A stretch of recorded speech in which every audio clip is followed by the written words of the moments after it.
지난 주간에는 희망순복음교회 최정건 목사님이 도움을 받아서 세부 선교를 같이 하게 되었습니다. 36년 만에 만난 제일 작은 그런 교회 IBC 임마누엘 바이블 칼리지 1951년도에 미국 선교사님들이 세웠습니다. 우리나라 최초의 신학교는 대저동 신학교인데 조용기 목사님이 나오는데 저기는 1953년도 2년 전에 저렇게 아름답게 건물을 세웠는데 룸메이터가 있었습니다. 6명이 필리핀 사람들 6명하고 저 혼자 이렇게 룸메이트 2명씩 이렇게 룸이 이렇게 돼 있었는데 제가 영어를 못한다고 그래서 한꺼번에 필리핀 사람 있는 데다가 집어넣습니다. 그래서 가봤더니 저기에 학장이 돼 있더라고요. 그리고 그 옆에 있는 그 멜초는 없지만은 거기에 교사 같이 룸메이트였는데 그리고 최정건 목사님 그 다음에 노엘이라는 그런 같은 룸메이트였었는데 UP를 나왔어요. 유니버시티 오브 필리핀 우리나라 서울대학교죠. 그리고 신학교를 하게 되었고 신학교를 아버지가 교수님이셨습니다. 여기 학교의 교수님이었었는데 목회를 하는데 목회를 못하고 교회가 이렇게 사임하게 되었고요. 사모님하고 또 이혼하게 되었고 또 지금은 오토바이를 끌고 이제 인터넷으로 어느 장소에 와라 그러면 오토바이 그쪽으로 가가지고 사람을 태우고 그 장소까지 픽업하는 그런 일들을 하고 있더라고요. 그래서 최정건 목사님이 목회를 시작하면 우리 교회에서 10만 원씩 그리고 또 땅을 사서 교회를 건축해 주겠다고 약속했습니다. 저도 가능하다면 교회 형편이 되는 대로 돕겠다고 약속을 했습니다. 그러면서 이제 목회를 시작하는 그런 모습들을 보게 됩니다. 골로새서 1장 24절에 보면 나는 이제 너희를 위하여 받는 괴로움을 기뻐하고 그리스도의 남은 고난을 그의 몸된 교회를 위하여 내 육체에 채운다고 말씀하고 있습니다. 베드로전서 2장 20절을 같이 한번 읽어보도록 하겠습니다. 시작. 죄가 있어 너희가 참으면 자신이 나며 그러나 사랑하고 받고 아멘. 사람이 죄가 있어서 하나님 앞에 매를 맞으면 아무 유익이 없는 것이죠. 그런데 하나님의 나라를 위해서 하나님의 선한 일들을 위해서 살아가다가 고난을 받는 것은 아름다운 것이라고 말씀하고 있습니다. 제가 교구장이었을 때 성남교구 인천순복음교회 10년 동안 그 부교육자 하면서 성남교구의 지역장인 그분이 교통사고로 그냥 대형 트럭이 와서 그냥 갑자기 그냥 돌아가셨습니다. 그 지역장이 지금은 만날 수는 없지만 그 당시에 어떻게 살까 제가 참 기도를 많이 해주었습니다. 근데 이분이 믿음으로 보상금을 받았다고 하면서 2천만 원을 그 당시에 상당히 큰 돈이었었는데 교회에다가 헌금하는 모습을 보았습니다. 지금 어떻게 사시는지 모르겠어요. 우리 김혜희 권사님 딸 해숙이도 남편이 교통사고를 당했는데 사망했지만 내가 어떻게 할 수는 없지만 하나님께서 해숙이를 통해서 또 좋은 그런 홍대에 사업장을 내게 하시고 집을 이렇게 만들어 주시는 하나님이 하시는 모습을 보면서 인간이 살아가면서 아무리 많이 걱정을 하더라도 하나님이 도와주셔야지 진정한 삶의 축복이구나 하는 것을 생각해 보았습니다. 이재철 목사님이 쓰신 매듭짓기라는 그런 책이 있습니다. 매듭이라는 것은 종결, 끈을 이렇게 묶다 그런 뜻을 가지고 있습니다. 마무리하다 그런 뜻입니다. 근데 대나무의 매듭은 그렇지가 않습니다. 비록 그 기간이 딱딱하고 고난의 시간이 있을지라도 딱딱하지만 거기에서부터 다시 시작하여 쭉쭉 이렇게 커가고 회복되고 단단해지는 것을 의미하고 있습니다. 우리 성원 순복음교회도 여러분들의 삶 속에서도 많은 어려움이 있을지라도 그것이 매듭이 되어서 여러분들이 성장하고 하나님의 축복을 받는 귀한 성도들이 다 되시기를 주님의 이름으로 축복합니다. 아멘. 오늘 성경의 본문은 이러합니다.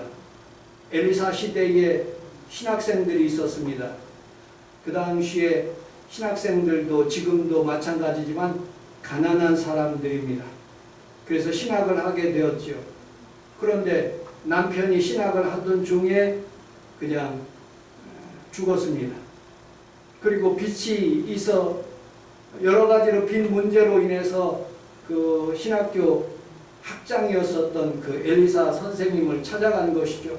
우리 남편은 죽었고 이제 그 빚으로 인해서 두 아들이 있는데 채주가 와가지고 이 두 아들을 종을 삼겠다고 하는데 선생님 우리를 도와주세요 라고 그렇게 간구합니다.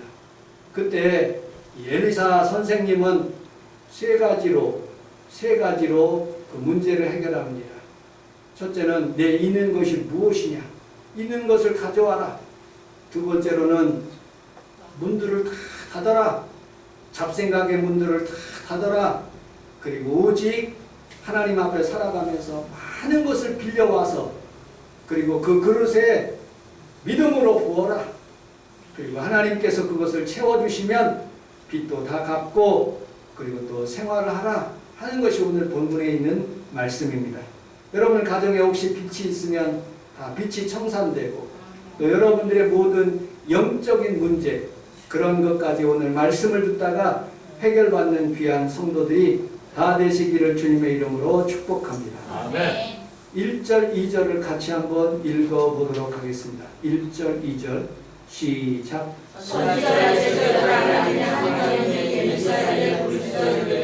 당신의 종 나의 남편이 죽었는데 당신의 종이 여호와를 경외한 줄은 당신이 아시는 바이시다. 이제 그 사람이 와서 나의 고아를 데려라. 그의 종은 상처를 안하였다니 엘리사가 그에게 이르되 내가 너를 위하여 어떻게 하랴. 내 집에 무엇이 있는지 말해라. 그가 이르되 이를 집에 방설기는 아무것도 없나이다 하니 아멘. 먼저는 주의 종에게 찾아가는 것입니다. 성원 순복음께 찾아오는 것이죠. 여러분들 이 교회에서는 문제를 해결할 수 있는 방법들이 없어요. 그러나 중요한 것은 예수님이 있고요. 그리고 하나님이 살아계신다는 게 찾아오는 거예요.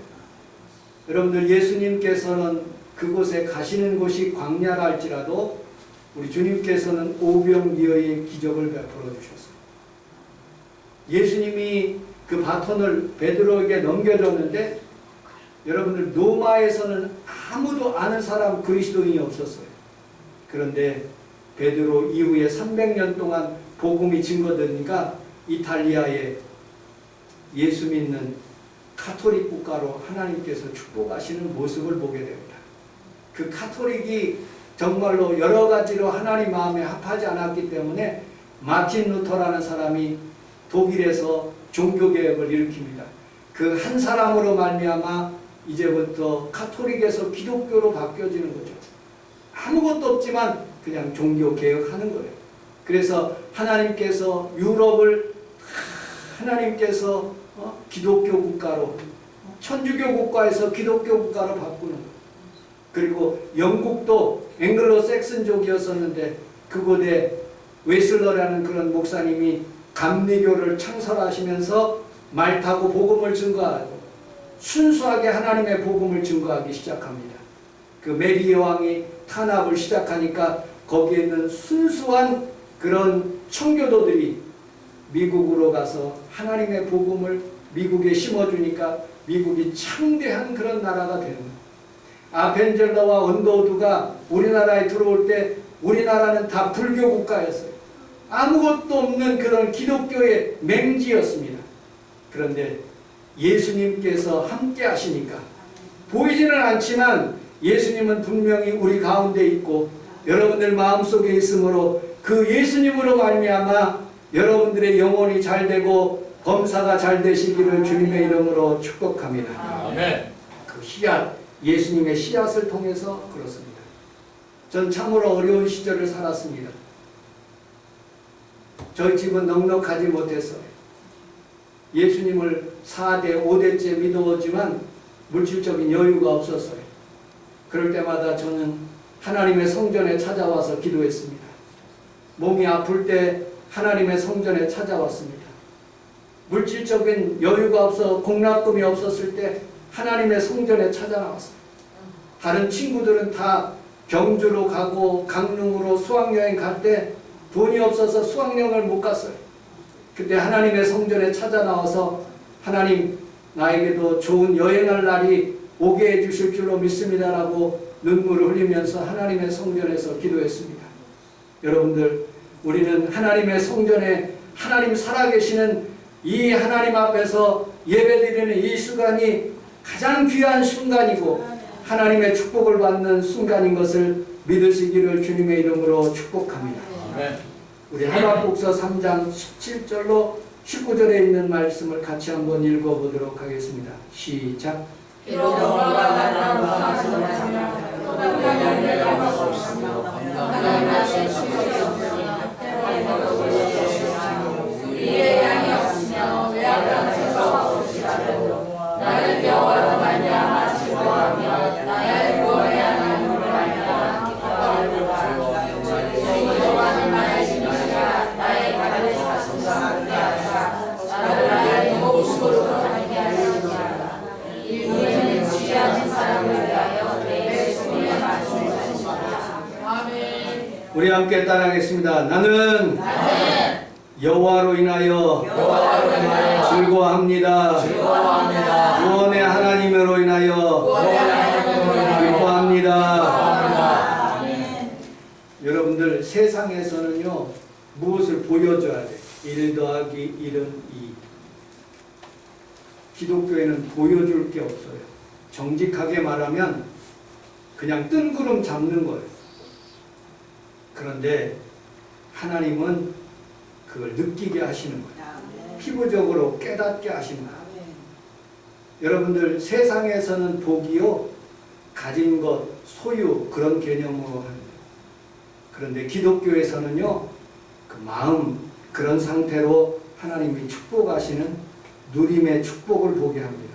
우리 마태복음 5장 3절로 7절을 같이 한번 읽어보도록 하겠습니다. 시작. 신령이 가난한 자는 복이 많이 천국에 이르게 되시고 걱정하는 자는 복이 많이 그들에게 받을 것이며 온유한 자는 복이 많이 땅을 기업으로 받을 것이고 의에 죄고 목마른 자는 복이 많이 그들에게 배울 것이고 긍휼히 여기는 자는 복이 많이 그들에게 긍휼히 받을 것이고. 이 말씀을 믿습니까? 네. 솔직하게 초신자에게는 굉장히 어려운 거예요. 여러분, 복이라는 그런 개념은 내가 돈 좀 있고 또 여유가 있어서 자기 조금 좀 여유롭게 생활하는 것이 그게 복이 아닙니까? 근데 하나님은 마태복음에서 심령이 가난한 거예요. 복이래요. 애통 우는 게 그게 복이래요. 이해할 수가 없어요. 온유한 자가 복이 있나? 의에 줄이고 목마른 자, 여름날에 그 시원한 포카리 스웨터를 한 잔 먹어야지 시원한 거지 무슨 목마른 것이 그게 복입니까? 그런데 하나님은 이 역설적인 그런 하나님이지만, 세상에서는 마귀는 보여주는 거지만 하나님은 느끼게 하시는 것이기 때문에 이것을 따라간다면 하나님께서 정말로 잡히는 것까지도 보여주시는 하나님의 모습을 보게 됩니다. 구원의 하나님, 이게 복이라는 거예요. 그것을 어떻게 증명할 수 있습니까? 바로 옆집에 할아버지가 살아요. 추수감사절 때나 크리스마스 때 교회에서 무엇이 물건이 생기면 갖다 줘요. 그 밑에 지하실에 있는 할머니, 또 박스 주는 아저씨 그분들에게 얼마나 정성을 다했는지 몰라요. 지금도 우리 새벽기도 나오시는 그 김성애 권사님 자리에 앉는 그분이 양 권사님이란 분인데, 정명순 어르신 오시면 교회 환영한다고 이 책자를 넣어가지고 요 속에다가 2만 원을 이렇게 넣어가지고 오시면 주라고 주일마다 그 집을 방문하면서 계속 방문해요. 우리 교회 성도는 아니지만 정말로 하나님 사랑하시는 것 같아요. 들어오는 입구에 또 이렇게 본인이 돈 들여가지고 그 푹신푹신하도록 그렇게 만들고 꽃을 갖다 놓고 정말로 열심히 하시는 그런 분이에요. 그런데 하나 영혼을 구원하기 위해서 그렇게 노력하는데도 정명순 성도님은 돈 준다고 해도 안 와. 여러분들은 돈 안 줘도 오는 거예요. 헌금하러 오는 거예요. 이해할 수 없는 그런 상황이에요. 세상의 눈으로 보면 바보 같고 어리석은 것 같고 미련한 것 같지만, 여러분들 이것이 진정한 복인 것을 알고 교회 매주일 나오는 성도들에게 하나님의 축복이 임하시기를 주님의 이름으로 축복합니다. 아멘.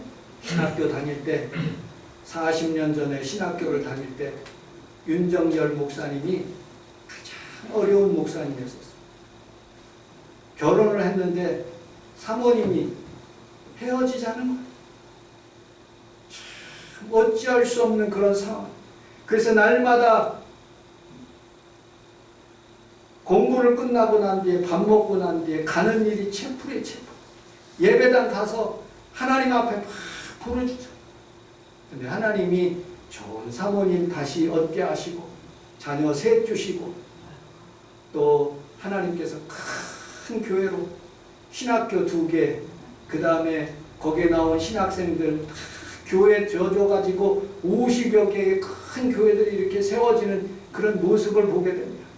그 당시에는 이해할 수 없었어요. 하나님이 죽었는지 살았는지 내가 알 수가 없기 때문에. 그런데 그것을 참고 계속 신앙생활 하다 보니까 하나님이 나에게 이렇게 축복하시는 거를 피부적으로 느끼는 거예요. 돌아보면 하나님의 은혜고 돌아보면 축복인데 당시에는 그것을 알지 못하는 것이 인간인 거예요. 그러므로 우리는 살아가면서 하나님이 살아계심을 분명히 여러분들이 아시기를 주님의 이름으로 축복합니다. 아멘. 환난 날에 나를 부르라. 내가 너를 건지리니 내가 너를 영화롭게 하리라. 그것을 믿으시기를 주님의 이름으로 축복합니다. 아멘. 창세기서 17장에 보면 하갈이라는 여자가 자기 남편 첩이지만은 그 아들을 낳은 거예요. 이스마엘을 낳은 거예요. 그런데 하나님이 쫓겨나래. 나는 이스라엘 생각하면 미워. 여러분들 원래 팔레스타인 지역에 사람들이 있었어요. 팔레스타인 사람들이요. 근데 거기에 들어가가지고 아브라함이 땅 주고 사고 뭐 주고 사고 좀 사서 이렇게 사이좋게 지내면 좋은데, 꼭 뭘 하나를 해코지하면 10배, 20배씩 해코지를 해가지고 땅을 넓혀가지고 다 차지하는 거예요. 근데 생각해보니까 그렇더라고요. 생각해보니까 하나님의 마음을 이해하는 것 같아요. 무조건다고 자기 아들, 예수를 믿게 된 것들, 그리고 또 하나님이 선택한 선민이라면 그냥 이유 불문하고 살아가는 거예요. 여기 담벼락 밑에 삼색이라고 고양이 3마리를 낳은 그런 삼색이 고양이가 있어요. 근데 이 삼색이는요, 자기가 먹는 거 먹으려고 한 것들 우리가 던져주면요, 새끼들이 와서 다 뺏어 먹어. 그리고 빼짝 말라가지고 젖을 다 빨아먹어. 어미보다도 그 새끼들이 더 등치가 커. 그래도 빨아먹더라고요. 아, 그것이 부모의 사랑이고 하나님의 사랑이구나. 하갈은 하나님 앞에 살아가면서 슬픔을 견디지 못했어요. 그래서 하나님 앞에 기도한 거예요. 하나님, 저희들이 물이 없습니다. 갈 길이 없습니다. 그런데 하나님께서 가데스, 지금 말하면 가데스 바냐에서 샘물이 터지게 하는 거예요. 여러분들 비록 이방 여인이라 할지라도 하나님은 간구하는 사람에게 오늘도 하나님께서 복을 내려 주시는 것을 믿으시기를 주님의 이름으로 축복합니다. 아멘.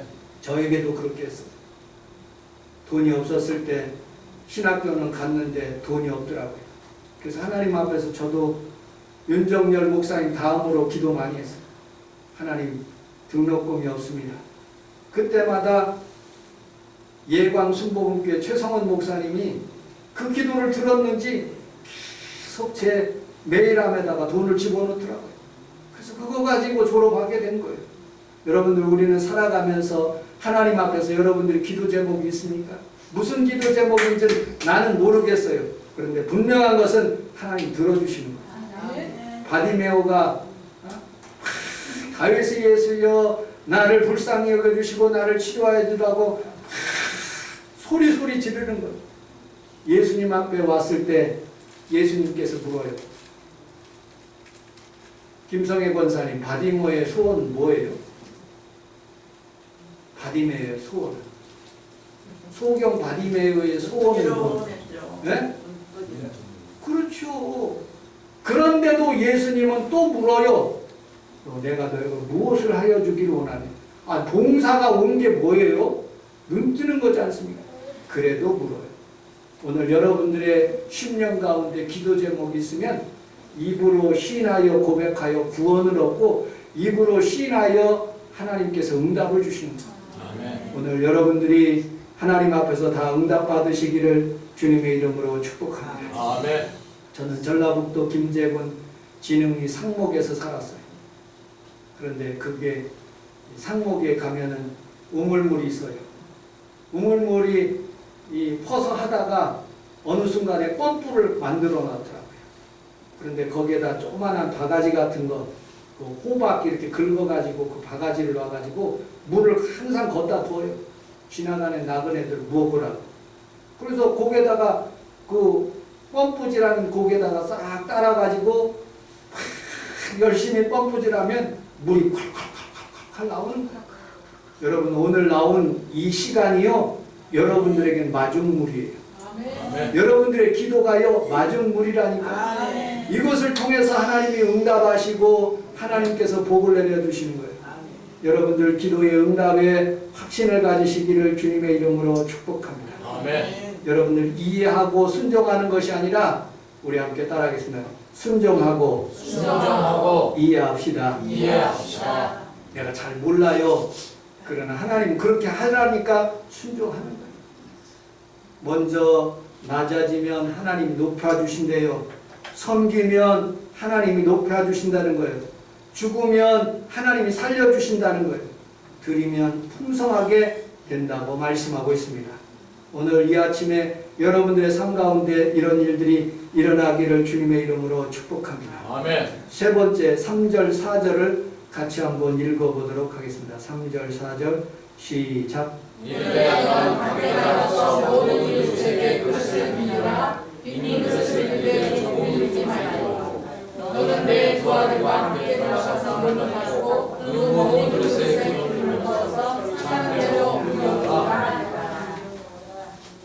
엘리사 주의 종이여 기적을 베풀라고 합니다. 이 당시에는 기적을 베풀려는 그런 순간이 아직 다가오지는 않았어요. 그런데 이 여인에게 그렇게 얘기해요. 그릇을 많이 빌려와요. 옆집 할아버지 집에 가고 백송빌라 그리고 대원아파트 가가지고 성원 순복음께 수많은 그릇들을 들어오는 입구까지 다 빌려요. 나 같으면 안 빌려.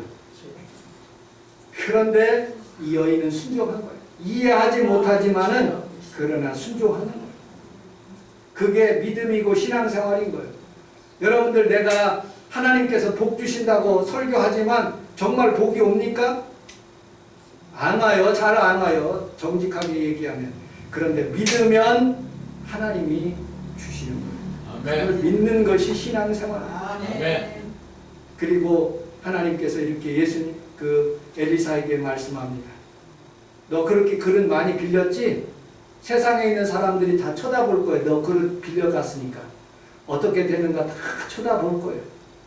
문 닫어. 문 닫으라고. 여러분들 TV 끄시오. 여러분 핸드폰 끄세요. 여러분 세상의 방법들의 문들을 다 닫아야 돼. 잡생각을 다 닫아야지 하나님의 생각이 들어가는 거예요. 기적은 그때부터 일어나는 거예요. 문을 닫고 생각의 문을 닫을 때 하나님께서 오늘도 여러분 삶 가운데 놀라운 하나님의 기적이 일어나게 해주시는 거예요.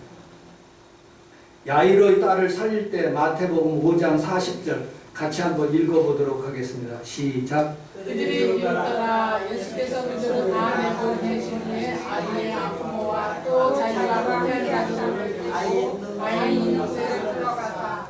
다 보내. 주변에서 못 고친다고 하니까 다 보내버리는 거예요. 사도행전 9장 40절 시작. 베드로가 사람을 다 내보내고 무릎을 꿇고 기도하고 부르짖어 시체를 향하여 이르되 다윗아야 일어나라 하니 그가 눈을 떠 베드로를 보고 일어나니라. 아멘. 예수님 방법 쫓아서 베드로도 다 내보내. 사람들 하나님이 하실 거니까. 히스기야가 얼굴을 벽으로 향하고 여호와께 기도했다는 거예요. 벽으로 이렇게 향하면 사람들 보이지 않아요. 여러분들 의식하지 않고 하나님 앞에 기도해 보셔요. 주변에 있는 사람들 의식하지 말고 하나님이 나를 어떻게 생각할까 그걸 관심 있게 생각하시면서 벽을 건다는 것은 문을 닫는다는 것은 다 사람들을 내보낸다는 것은 내 힘으로 하는 것이 아니라 하나님이 하시겠다는 거예요. 신앙생활은 바로 이런 것입니다. 그러므로 우리 하나님께서 여러분들의 삶 가운데 그런 하나님만 의지하는 귀한 성도들이 다 되시기를 주님의 이름으로 축복합니다. 저도 그런 기적을 한번 체험한 적이 있습니다. 몸이 너무 아파가지고 기도원에 올라갔는데 약봉지를 가져간 거예요. 기도원 가면서 약봉지를 가져가? 그래서 기도원 올라가는 그 강물에다가 약봉지를 다 버려버렸어요. 그러더니 하나님께서 그것을 또 치료하시더라고요. 지금까지 살고 있는 거예요. 인생의 문제는 수학 공식을 푸는 것이 아니라 하나님 공식을 푸는 거예요. 수학 공식은요 1 더하기 1이에요. 피타고라스 정리를 대입하면 그 정답이 나오고요. 원주의를 구하면 그 공식을 이렇게 푸는 거예요. 그런데 여러분들 신앙의 인생의 문제, 성도들의 문제를 푸는 것은요 성경에서 말하는 대로 행하는 거예요. 문을 닫으라면 닫고 하나님께 드리라면 드리고 하나님께 예배하라면 예배하는 것, 그것이 하나님 앞에 응답받는 거예요. 내일 모레부터 우리 봉회를 합니다. 여러분들 병원에 입원했다고 생각하고 하나님 앞에서 예배 드리면 틀림없이 여러분들 삶 가운데 응답이 일어나게 될 줄로 믿습니다. 자, 마지막으로 오늘 성경에서 성경 한 구절 읽어보도록 하겠습니다. 6절 7절 본문 6절 7절 시작. 그리스도가 산지라 여인이 또 내게로 가더라. 아들이 그대 다른 것이 없나이다 하니 기름이 곧 붙였더라. 여인이 하나님 사람에게 나아가서 말하니 그가 이르되 너는 기름을 팔아 값을 받았고 남은 것으로 너희 아들에게 생활하라.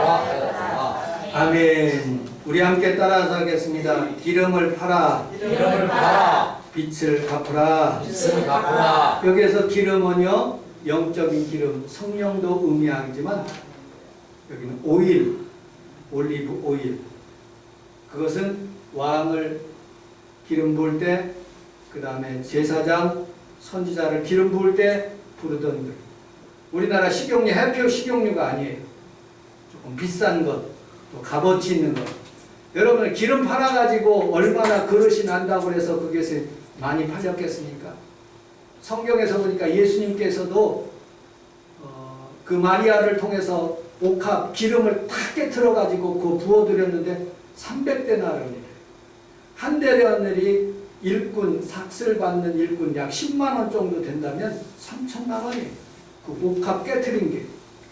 그러니까 기름을 엄청나게 많이 했으므로 그의 가정이 윤택하고 빚도 다 갚았다 하는 그런 의미를 가지고 있습니다. 이 기름은 양에다가 약간 바르면 이 양 속의 귀에서 여기 여러 가지 날파리와 병균이 들어갈 때 이것도 막아준다는 그런 기름인 것입니다. 그 기름을 하나님께서 그에게 허락하신 거예요. 여러분들의 삶 속에서도 문을 닫고 하나님의 음성을 따라서 기도하는 성도들에게 이런 기적이 오늘 임하게 해 주실 줄로 믿습니다. 아멘. 여러분들의 가정의 모든 빚도 청산될지어다. 아멘. 제가 중부 장로교회 한 얘기만 하고 말씀을 마치도록 하겠습니다. 저는 유전주일학교를 다녔어요. 5학년 때 선생님이 쌀 장사하시는 그런 쌀 하시